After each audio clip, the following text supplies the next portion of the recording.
അസ്സലാമു അലൈക്കും വറഹ്മത്തുള്ളാഹി വബറകാതുഹു. കലാം അക്കാദമിയെക്കുറിച്ചും കലാം ആൻഡ് ഫിലോസഫി എന്ന കോഴ്സിനെ കുറിച്ചും പരിചയപ്പെടുത്തുന്ന രണ്ടാമത്തെ വീഡിയോയിലേക്ക് എല്ലാവർക്കും സ്വാഗതം. ഈ ഒരു വീഡിയോയുടെ പ്രധാനപ്പെട്ട ലക്ഷ്യം ഓരോ മൊഡ്യൂളുകളും ചർച്ച ചെയ്യപ്പെടുന്ന വിഷയങ്ങളെ കുറിച്ച് സംസാരിക്കുക എന്നുള്ളതാണ്. അതിനു മുമ്പ് നേരത്തെ മെൻഷൻ ചെയ്തിട്ടുള്ള ക്വസ്റ്റ് ഫൗണ്ടേഷന്റെ സ്റ്റൈപ്പൻഡ്, സ്കോളർഷിപ്പ് തുടങ്ങിയ മറ്റു ബെനിഫിറ്റുകൾ, അതിനുവേണ്ടി തിരഞ്ഞെടുക്കപ്പെടുന്ന വിദ്യാർത്ഥികൾ മുഖ്തസർ കോഴ്സ് പൂർണ്ണമായും പഠിച്ചവരും കംപ്ലീറ്റ് ആക്കിയവരും, അതേപോലെ ഷറഹുൽ അഖായിദ് കിതാബ് നല്ല രൂപത്തിൽ പഠിച്ചവരുമായിരിക്കണം.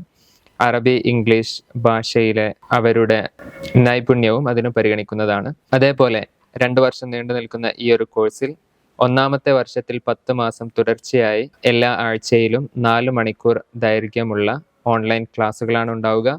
ആദ്യത്തെ 4 മാസം ഒരു സെമസ്റ്റർ, രണ്ടാമത്തെ 3 മാസം 2ാം സെമസ്റ്റർ, മൂന്നാമത്തെ 3 മാസങ്ങൾ അവസാന സെമസ്റ്ററുകളായി 10 മാസം കംപ്ലീറ്റ് ആക്കുന്നതാണ്. അതിനുശേഷം ചെറിയ ആർട്ടിക്കിൾ സബ്മിഷനും പിന്നീട് 1 മാസം ബ്രേക്കും, രണ്ടാമത്തെ വർഷത്തിൽ തിസീസ് ഇയർ ആയിരിക്കും. ഈ ഒരു വർഷത്തിൽ ഓരോ വിദ്യാർത്ഥിയും അവർക്ക് ഇഷ്ടപ്പെട്ട വിഷയത്തിൽ 4 ട്യൂട്ടർമാരിൽ നിന്നും ഒരാളെ തിരഞ്ഞെടുത്ത് മെന്ററായി സ്വീകരിച്ച് അവരുടെ തിസീസ് സബ്മിറ്റ് ചെയ്യേണ്ടതാണ്. ഈ ഒരു തിസീസിന് വേണ്ട ഗൈഡ് ലൈൻസ് ഇൻഷാ അല്ലാഹ് വൈകാതെ തന്നെ വിദ്യാർത്ഥികൾക്ക് നൽകുന്നതാണ്. ഈ 2ാം വർഷത്തിൽ തിസീസ് റൈറ്റിങ്ങിനോട് കൂടെ തിസീസ് റൈറ്റിങ്ങിനുള്ള ഗൈഡൻസ്, അതേപോലെ പുറത്തു നിന്നുമുള്ള ഗസ്റ്റ് ലെക്ചറുടെ ഓൺലൈൻ സെഷനുകളും ഉണ്ടാകുന്നതാണ്. അതിൽ ഇൻഷാ അല്ലാഹ് സഈദ് ഫൂദ, ഹംസ ബക്കരി, അബ്ദുറഹ്മാൻ മെഹ്രിക്, അതേപോലെ എനിസ് ദോക്കോ, മറ്റു വ്യത്യസ്ത യൂണിവേഴ്സിറ്റികളിൽ നിന്നും ഇൽമുൽ കലാം, ഇസ്ലാമിക് ഫിലോസഫി എന്നീ വിഷയങ്ങൾ പഠിപ്പിക്കുന്ന പ്രൊഫസർമാരും നിലവിലെ മുത്തക്കല്ലിമീങ്ങളായി നമ്മുടെ പണ്ഡിതന്മാർ എണ്ണുന്ന ഉലമാക്കളുമായുള്ള ചെറിയ സെഷനുകൾ നമ്മൾ അറേഞ്ച് ചെയ്യുന്നതാണ് ഇൻഷാ അല്ലാഹ്. നമ്മുടെ വീഡിയോയിലെ പ്രധാനപ്പെട്ട ലക്ഷ്യം 4 വിഷയങ്ങളിലും 4 ഉസ്താദുമാരുടെ വിഷയങ്ങൾ സംസാരിക്കുക എന്നുള്ളതാണ്. ഒന്നാമത്തെ ഉസ്താദായ ഉസ്താദ് അഷ്റഫ് ബാക്കവി ചെറൂപ്പയുടെ സെഷനിന്റെ പ്രധാനപ്പെട്ട ലക്ഷ്യം ഇൽമുൽ കലാമിലെ രചിക്കപ്പെട്ട കിതാബുകൾ കൃത്യമായി മനസ്സിലാക്കാനുള്ള ക്വാളിറ്റി വിദ്യാർത്ഥികളിൽ ഉണ്ടാക്കിയെടുക്കുക എന്നുള്ളതാണ്. അതുകൊണ്ട് തന്നെ ഹസനുൽ ബസ്രി തങ്ങൾ മുതൽ ഇന്ന് ജീവിച്ചിരിക്കുന്ന മുത്തക്കല്ലിമീങ്ങളായിട്ടുള്ള ഉലമാക്കളുടെ കിതാബുകൾ വരെ ഈ ഒരു വിഷയത്തിൽ നമ്മൾ ചർച്ച ചെയ്യുന്നതാണ്. ബഹുമാനപ്പെട്ട ഹസനുൽ ബസ്രി തങ്ങൾ അവരുടെ കാലഘട്ടത്തിൽ രാജാക്കന്മാർക്ക് എഴുതിയിട്ടുള്ള ചെറിയ റിസാലകൾ, മറ്റു മുഅ്തസിലി നേതാക്കളും അവരുടെ കിതാബുകളും അവരുടെ റിസാലകളും, പ്രധാനമായും വാസിൽ ഇബ്നു അത്താ, അതേപോലെ അബൂ ഹുദൈൽ അൽ അല്ലാഫ്, അതേപോലെ നദ്ലാം, അതേപോലെ മറ്റു പ്രഗത്ഭരായ മുഅ്തസിലി പണ്ഡിതന്മാരും അവരുടെ കിതാബുകളും നമ്മൾ ചർച്ച ചെയ്യുന്നതാണ്. ഇമാം മാതുരീദി അവരുടെ കിതാബ്, അശ്അരി ഇമാം അവരുടെ കിതാബുകൾ, ബാഖിലാനി ഇമാം അവരുടെ കിതാബുകൾ, ജുവൈനി ഇമാം അവരുടെ കിതാബ്, ഇമാം ഗസാലി, അതേപോലെ അബു മുഈൻ നസഫി തങ്ങളുടെ കിതാബ്, നജ്മുദ്ദീൻ ഉമർ നസഫി തങ്ങൾ നമ്മുടെ അഖായിദിന്റെ മുസന്നിഫ്, അവരുടെ ഉസ്താദാണ് അബു മുഈൻ നസഫി തങ്ങൾ. അബു മുഈൻ നസഫി തങ്ങളുടെ തബ്സിറത്തുൽ അദില്ല എന്ന കിതാബ് ഇൽമുൽ കലാമിൽ ഏറ്റവും കൂടുതൽ പ്രാധാന്യം അർഹിക്കുന്ന കിതാബുകളിൽപ്പെട്ട ഒരു കിതാബാണ്. അതേപോലെ അബുൽ ഖാസിം അൽ അൻസാരി തങ്ങൾ, പിന്നെ ഷഹറസ്ഥാനി എന്നിവര്, പിന്നെ അതേപോലെ സുഹ്റവർദി, റാസി ഇമാമിനോട് കൂടെ ആരംഭിക്കുന്ന പോസ്റ്റ് ക്ലാസിക്കൽ ഇസ്ലാമിക് ഫിലോസഫേഴ്സ് അല്ലെങ്കിൽ കലാം ഫിലോസഫേഴ്സ്, റാസി ഇമാമിനെ കുറിച്ചും റാസി ഇമാമിന്റെ കിതാബുകൾ, ഒരുപാട് കിതാബുകൾ റാസി ഇമാം രചിച്ചിട്ടുണ്ട്. അതിൽ പ്രധാനപ്പെട്ട മത്താലിബുൽ ആലിയ അടങ്ങുന്ന, അതേപോലെ ഇബ്നു സീനയുടെ കിതാബുകൾക്ക് എഴുതിയിട്ടുള്ള ഷറഹുകൾ, അതിൻ്റെ ഖുലാസകൾ, മബാഹിസുൽ മശ്രിഖിയ്യ, പിന്നെ അതേപോലെ ഷറഹുൽ ഇഷാറാത്ത് വ തൻബീഹ് തുടങ്ങിയ കിതാബുകൾ, അതിൻ്റെ സ്ട്രക്ചറുകൾ, അതേപോലെ മുലഖസ് എന്ന കിതാബ്, അതിൻ്റെ പ്രാധാന്യം, അതേപോലെ അസീറുദ്ദീൻ അബ്ഹരി തങ്ങൾ, നമ്മുടെ ഹിദായത്തുൽ ഹിക്മയുടെ മുസന്നിഫ്, ഈസാ ഊജിയുടെ മുസന്നിഫായ അസീറുദ്ദീൻ അൽ അബ്ഹരി തങ്ങൾ, ഇബ്നു ഖല്ലിഖാൻ, ബൈലാവി ഇമാം ബൈലാവിയുടെ പ്രധാനപ്പെട്ട കിതാബായ തവാലിഉൽ അൻവാർ എന്ന കിതാബ്, അതേപോലെ അബുൽ ബറക്കാത്ത് നസഫി, പ്രധാനമായും 3 നസഫികളാണ് ഇൽമുൽ കലാമിൽ വലിയ കോൺട്രിബ്യൂഷൻ നൽകിയിട്ടുള്ളത്. അതിൽ 3ാമത്തെ ആളാണ് അബുൽ ബറക്കാത്ത് നസഫി തങ്ങൾ. മറ്റു നസഫിമാരെ നമ്മൾ മുമ്പ് ചർച്ച ചെയ്തു. പിന്നെ നമ്മുടെ മവാഖിഫ് എന്ന ഗ്രന്ഥം ഇ.ജി. ഇമാം, അവരെ കുറിച്ച് നമ്മൾ പഠിക്കും. തഫ്തസാനി ഇമാം, എല്ലാവർക്കും അറിയുന്ന ജുർജാനി ഇമാം, അതേപോലെ സനൂസി, അവർ ഏത് രൂപത്തിലാണ് അവരുടെ ഇൽമുൽ കലാമിനോടുള്ള അവരുടെ പെർസ്പെക്റ്റീവ്, എങ്ങനെയാണ് റാസി ഇമാമിൻ്റെ ഇൽമുൽ കലാമിൻ്റെ ചർച്ചകളോടുള്ള സനൂസി ഇമാമിൻ്റെ പ്രതികരണം എന്നതൊക്കെ വളരെ പ്രധാനപ്പെട്ടതാണ്. പിന്നെ ദവാനി അവരുടെ ഷറഹ് നമ്മൾ പരിശോധിക്കുന്നതാണ്. അതേപോലെ ഇബ്രാഹിം അല്ലഖാനി തങ്ങൾ അവരുടെ കിതാബ്, ഇബ്രാഹിം ബാജൂരി, യൂസുഫ് നബഹാനി തങ്ങൾ ചെറിയ രൂപത്തിൽ ഇൽമുൽ കലാമിലേക്കും കോൺട്രിബ്യൂട്ട് ചെയ്തിട്ടുണ്ട്. ആ ഭാഗങ്ങൾ നമ്മൾ ഇൻഷാല്ല ചർച്ച ചെയ്യും. റമലാൻ ബൂത്തിയുടെ കിതാബ് കുബ്രൽ യഖനിയാത്ത് പ്രത്യേകിച്ചും നമ്മൾ ചെറിയ രൂപത്തിൽ ചർച്ച ചെയ്യുന്നതാണ്. പിന്നെ അതേപോലെ ഉസ്മാനി പണ്ഡിതന്മാരിലെ അവസാനത്തെ ഷെയ്ഖുൽ ഇസ്ലാമായി അറിയപ്പെടുന്ന മുസ്തഫ സബരി തങ്ങളുടെ മൗഖിഫുൽ അഖിൽ എന്ന ഗ്രന്ഥം, അതേപോലെ ഉസ്മാനികളിൽ ഉണ്ടായിരുന്ന ഷെയ്ഖ് സാദെ അടക്കമുള്ള മുത്തക്കല്ലിമീങ്ങളെ ചെറിയ രൂപത്തിൽ പരിചയപ്പെടുന്നതാണ്. അവരുടെ കിതാബുകൾ ചെറിയ രൂപത്തിൽ നമ്മൾ ചർച്ച ചെയ്യുന്നതാണ് ഇൻഷാ അള്ളാഹ്. അതേപോലെ ഈ ഒരു കോഴ്സിന്റെ പ്രത്യേകതയായി നമുക്ക് പറയാൻ പറ്റുന്ന ഒന്ന്, പ്രധാനമായിട്ടുമുള്ള മുത്തക്കല്ലിമീങ്ങളുടെ ആശയങ്ങളെ മനസ്സിലാക്കുന്നതോടുകൂടെ മറ്റു ഇസ്ലാമിക് ഫിലോസഫേഴ്സ്, പ്രത്യേകിച്ച് ഇബ്നു സിനയെ മനസ്സിലാക്കാതെ യഥാർത്ഥത്തിൽ ഇമാം ഖസാലിയെയോ ഇമാം ഫഖ്റുദ്ദീൻ റാസിയെയോ നമുക്ക് മനസ്സിലാവുകയില്ല. അതേപോലെ ഏത് രൂപത്തിലാണ് മഷായി ട്രഡീഷനിൽ വരുന്ന പണ്ഡിതന്മാരെ നമ്മൾ മനസ്സിലാക്കേണ്ടത് എന്നും, ഇബ്നു സീനയും ഖസാലി ഇമാമും തമ്മിലുള്ള എൻഗേജ്മെന്റ് ഏത് രൂപത്തിലായിരുന്നു, റാസി ഇമാമും ഇബ്നു സീനയും തമ്മിലുള്ള എൻഗേജ്മെന്റ് ഏത് രൂപത്തിലാണ് ഖസാലി ഇമാമും ഇബ്നു സീനയും തമ്മിലുള്ള എൻഗേജ്മെന്റിൽ നിന്നും വ്യത്യസ്തമാകുന്നത്, വളരെ വ്യത്യസ്ത രൂപത്തിലുള്ള കാഴ്ചപ്പാടുകൾ നമുക്ക് അവിടെ കാണാൻ പറ്റുന്നതാണ്.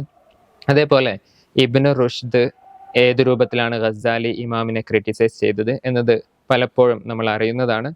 അവരുടെ കിതാബുകൾ ഇമാം ഖസാലിയുടെ മഖാസിദുൽ ഫൽസഫ, തഹാഫുത്ത്, ഇബ്നു റുഷ്ദിന്റെ തഹാഫുത്ത് തുടങ്ങിയ ഗ്രന്ഥങ്ങളും അതിൻ്റെ പ്രധാനപ്പെട്ട ലക്ഷ്യങ്ങളും നമ്മൾ പലപ്പോഴും കേട്ടിട്ടുള്ളതാണ്. എന്നാൽ ഏത് രൂപത്തിലാണ് ഇബ്നു റുഷ്ദ് ഇബ്നു സിനയെ ക്രിറ്റിസൈസ് ചെയ്തത് എന്ന് നമ്മൾ പലപ്പോഴും മനസ്സിലാക്കാറില്ല. ഏതെല്ലാം രൂപത്തിലാണ് ഇബ്നു റുഷ്ദ് ഇൽമുൽ കലാമിന്റെ ചർച്ചകളിലേക്ക് ഇറങ്ങി വന്ന് സംസാരിച്ചത് എന്നത് മനസ്സിലാക്കാറില്ല. ആ രൂപത്തിലുള്ള ചർച്ചകളും ഇൻഷാ അല്ലാഹ് നമ്മുടെ ചർച്ചയിൽ വരുന്നതാണ്. മഷായി ട്രഡീഷനിൽ വരുന്ന ആദ്യകാലത്തുണ്ടായിരുന്ന അൽ കിന്ദി, അൽ ഫാറാബി തുടങ്ങി വന്ന ഇബ്നു സീന അടക്കം ഇബ്നു തുഫൈൽ, ഇബ്നു ബാജ തുടങ്ങിയവരെയും ചെറിയ രൂപത്തിൽ ഇൻഷാ അല്ലാഹ് നമ്മൾ ഈ കോഴ്സിലൂടെ പരിചയപ്പെടുകയും അവരുടെ കിതാബുകൾ ഏത് രൂപത്തിലാണ് അവർ അള്ളാഹുവിനെ പ്രസന്റ് ചെയ്യാൻ ശ്രമിച്ചത്, എവിടെയാണ് അവർക്ക് പിഴവുകൾ സംഭവിച്ചത് എന്നുള്ളതെല്ലാം മനസ്സിലാക്കാനും നമ്മൾ ഈ ഒരു കോഴ്സ് കൊണ്ട് ഉപകരിക്കുന്നതാണ്. ഇപ്പോൾ ജീവിച്ചിരിക്കുന്ന മുത്തക്കല്ലിമീങ്ങളായി അറിയപ്പെടുന്ന സഈദ് ഫൗദ, അതേപോലെ ഹംസ ബക്കരി, ഹംസ കറമാലി തുടങ്ങിയിട്ടുള്ളവരും ഇസ്ലാമിക് ഫിലോസഫിയിൽ കലാമി ചർച്ചകളിലേക്ക് എൻഗേജ് ചെയ്യുന്ന അബ്ദുറഹ്മാൻ മെഹ്രിഗിനെ പോലെയുള്ള, അതേപോലെ മറ്റു പല രൂപത്തിലുള്ള കലാമി ഹിസ്റ്ററി ഓഫ് ഇൽമുൽ കലാമിൽ ചർച്ച ചെയ്യുന്ന വെസ്റ്റേൺ സ്റ്റഡീസും വെസ്റ്റേൺ പ്രൊഫസർമാർ ഫ്രാങ്ക് ഗ്രിഫൽ, ഐമൻ ഷിഹാദ് തുടങ്ങിയവരെ കുറിച്ചും ചെറിയ രൂപത്തിലുള്ള ചർച്ചകൾ ഇൻഷാ അള്ളാഹ് ഈ ഒരു കോഴ്സിന്റെ ഭാഗമായി നൽകുന്നതാണ്. ഇപ്പോൾ പറഞ്ഞത് നമ്മൾ ഏകദേശം കവർ ചെയ്യുന്ന പ്രധാനപ്പെട്ട ഭാഗങ്ങളാണ്. ഇതിൽ നിന്ന് അല്പം കൂടാനും കുറയാനുമുള്ള സാധ്യത ഉണ്ട് എന്ന് ആദ്യമേ അറിയിക്കുകയാണ്. ഇതാണ് ഉസ്താദ് അഷ്റഫ് ബാഖവിയുടെ ക്ലാസ്സിൽ നിന്നും വിദ്യാർത്ഥികൾ പ്രതീക്ഷിക്കേണ്ടതും ഇൻഷാ അള്ളാഹ് നമ്മളുടെ കോഴ്സ് മുന്നോട്ട് പോകുന്നതും. രണ്ടാമതായി ഉസ്താദ് ഷുഹൈബുൽ ഹൈത്തമി, അവരുടെ ക്ലാസ്സിൻ്റെ പ്രധാനപ്പെട്ട ലക്ഷ്യം ഫിലോസഫി ഓഫ് സയൻസും ഇൽമുൽ കലാമുമാണ്. അതേപോലെ ഫാരിസ് PU, അവരുടെ കോഴ്സിൻ്റെ ലക്ഷ്യവും മോഡേൺ ഐഡിയോളജീസ് ആൻഡ് കലാം എന്ന വിഷയമാണ്. അപ്പോൾ ഇതിൽ നമ്മൾ ഏത് രൂപത്തിലാണ് ഒരു മുത്തക്കല്ലിമിൻ്റെ പെർസ്പെക്റ്റീവിൽ നിന്നും വ്യത്യസ്ത ഫിലോസഫികളെ മനസ്സിലാക്കേണ്ടത്, പ്രത്യേകിച്ച് ഫിലോസഫി ഓഫ് സയൻസ് എന്നതാണ് ഈ ഒരു 2 ആളുകളുടെ സെഷനുകളിൽ നിന്നും നമ്മൾ പ്രതീക്ഷിക്കേണ്ടത്. എക്സിസ്റ്റൻഷ്യലിസം, നമ്മുടെ എക്സിസ്റ്റൻസിന് ശേഷമാണ് നമ്മുടെ എസെൻസ് നമ്മൾ തീരുമാനിക്കേണ്ടത്. ഏതൊരാൾക്കും നമ്മുടെ എക്സിസ്റ്റൻസിന് ശേഷമാണ് നമ്മുടെ എസെൻസ് വരുന്നത്. നമ്മുടെ ജീവിതത്തിൻ്റെ ലക്ഷ്യങ്ങൾ നിർണ്ണയിക്കേണ്ടത് നമ്മൾ തന്നെയാണ് എന്ന് തുടങ്ങിയ ആശയങ്ങൾ പ്രചരിപ്പിക്കുന്ന എക്സിസ്റ്റൻഷ്യലിസ്റ്റ് ഫിലോസഫേഴ്സ്, അതേപോലെ നെഹിലിസം അല്ലെങ്കിൽ നൈലിസം എന്ന് അറിയപ്പെടുന്ന മൂല്യങ്ങളെല്ലാം മീനിങ്ലെസ് ആണ് എന്ന് ആർഗ്യൂ ചെയ്യുന്ന നീഷയെ പോലുള്ള ഫിലോസഫേഴ്സ്, അതേപോലെ അബ്സേർഡിസം, പ്രാഗ്മാറ്റിസം, ഒരു കാലത്ത് വെസ്റ്റേൺ കൺട്രീസിനെ നയിച്ചിരുന്ന വ്യത്യസ്ത ഫിലോസഫികൾ, മനസ്സിലാക്കിയിരിക്കേണ്ട യൂട്ടിലിറ്റേറിയനിസം തുടങ്ങിയിട്ടുള്ള ചെറിയ ഫിലോസഫികളും നമ്മൾ ഈ ഒരു ക്ലാസ്സിൽ നിന്ന് മനസ്സിലാക്കേണ്ടതാണ്. ഫിലോസഫി ഓഫ് സയൻസ് ഏത് രൂപത്തിലാണ് എന്ന് മനസ്സിലാക്കാനും സയൻസും സയൻറ്റിസവും തുടങ്ങി സയൻസിലൂടെ വരുന്ന അബദ്ധങ്ങളെ കൃത്യമായി മനസ്സിലാക്കാനും ഈ 2 പേരുടെ കോഴ്സുകളും നമ്മളെ സഹായിക്കുന്നതാണ്. ലിബറലിസം, ഫെമിനിസം തുടങ്ങിയ ഇസങ്ങളെയും ഈ 2 പേരുടെ കോഴ്സുകളിൽ നിന്നും ഇൻഷാ അല്ലാഹ് നമുക്ക് കൃത്യമായി മനസ്സിലാക്കാനും ഏത് രൂപത്തിലാണ് ഒരു മുത്തക്കല്ലിം ഇതുപോലുള്ള ഇസങ്ങളെ നേരിടേണ്ടത് എന്നത് മനസ്സിലാക്കാനും നമ്മളെ ഈ രണ്ടുപേരുടെ കോഴ്സുകളും നമ്മളെ സഹായിക്കും. അവസാനമായി ഉസ്താദ് സജീർ ബുഖാരിയുടെ മൊഡ്യൂളാണ്. ഇതിൽ പ്രധാനമായും ചർച്ച വരുന്നത് ഇസ്ലാമിനെതിരെ വരുന്ന ആരോപണങ്ങളും അതിനുള്ള മറുപടികളുമാണ്. അള്ളാഹുവിനെ പരിചയപ്പെടുത്തുമ്പോൾ ഇസ്ലാമിനെതിരെ വരുന്ന ആരോപണങ്ങൾ, നബി സല്ലല്ലാഹു അലൈഹി വസല്ലമ തങ്ങൾക്കെതിരെ വരുന്ന ആരോപണങ്ങൾ, ഖുർആനിനെതിരെ വരുന്ന ആരോപണങ്ങൾ, ഒരു മുസ്ലിമായി ജീവിക്കുമ്പോൾ നമ്മൾ അനുഭവിക്കുന്ന പ്രശ്നങ്ങൾക്കെതിരെ വരുന്ന ആരോപണങ്ങൾ തുടങ്ങിയ ഈ കാലത്തിലും മുൻപ് കഴിഞ്ഞ കാലങ്ങളിലും ഉണ്ടായിരുന്ന ഇസ്ലാമിനെതിരെയുള്ള ആരോപണങ്ങളും അതിനുള്ള മറുപടികളും ഏത് രൂപത്തിലാണ് നമ്മൾ നമുക്കെതിരെ വരുന്ന ചോദ്യങ്ങളെ ഫേസ് ചെയ്യേണ്ടത് എന്നത് മനസ്സിലാക്കാനാണ് ഉസ്താദ് സജീർ ബുഖാരിയുടെ മൊഡ്യൂൾ നമ്മൾ ഷേപ്പ് ചെയ്തിട്ടുള്ളത്. ഇൻഷാ അള്ളാഹ് ഇതാണ്, ഈ രൂപത്തിലുള്ള കണ്ടന്റ് ആണ് നമ്മൾ ഈ ഒരു കലാം ആൻഡ് ഫിലോസഫി എന്ന കോഴ്സിൽ നിന്നും പ്രതീക്ഷിക്കേണ്ടത്. ഇൻഷാ അള്ളാഹ് അത് ആ രൂപത്തിൽ പഠിക്കാനും മുന്നോട്ട് കൊണ്ടുപോകുവാനും പൂർത്തിയാക്കുവാനും അള്ളാഹു തആല നമ്മൾക്ക് തൗഫീഖ് നൽകട്ടെ എന്ന് ദുആ ചെയ്തുകൊണ്ട്, ഈ ഒരു കോഴ്സിലേക്ക് താല്പര്യമുള്ള എല്ലാവരും നിങ്ങൾക്ക് അപ്ലൈ ചെയ്യാവുന്നതാണ്. സ്കോളർഷിപ്പ് സ്റ്റൈപ്പൻഡ് എന്നതിന് അർഹരായവർക്കുള്ള ക്വാളിഫിക്കേഷൻ നേരത്തെ വീഡിയോയിൽ പറഞ്ഞിട്ടുണ്ട്. അല്ലാത്തവർക്ക് പേയ്മെൻറ്റ് നൽകിയിട്ട് പഠിക്കാവുന്നതാണ്. ക്ലാസ്സുകളുടെ വീഡിയോ റെക്കോർഡ് ചെയ്യുന്നതാണ്. എന്നാലും എല്ലാവരും ലൈവായി തന്നെ ക്ലാസ്സുകൾ അറ്റൻഡ് ചെയ്യുകയും അവർക്ക് ഉണ്ടാകുന്ന ഡൗട്ടുകൾ ഉസ്താദുമാരുമായി ട്യൂട്ടേഴ്സുമായി ചോദിച്ച് കൃത്യമായി ക്ലിയർ ആക്കുവാനും ശ്രദ്ധിക്കണം എന്ന് മാത്രം പറഞ്ഞുകൊണ്ട് ഇൻഷാ അള്ളാഹ് കലാം അക്കാദമിയിലേക്ക് ഏവർക്കും സ്വാഗതം. അസ്സലാമു അലൈക്കും വറഹ്മത്തുള്ളാഹി വബറകാതുഹു.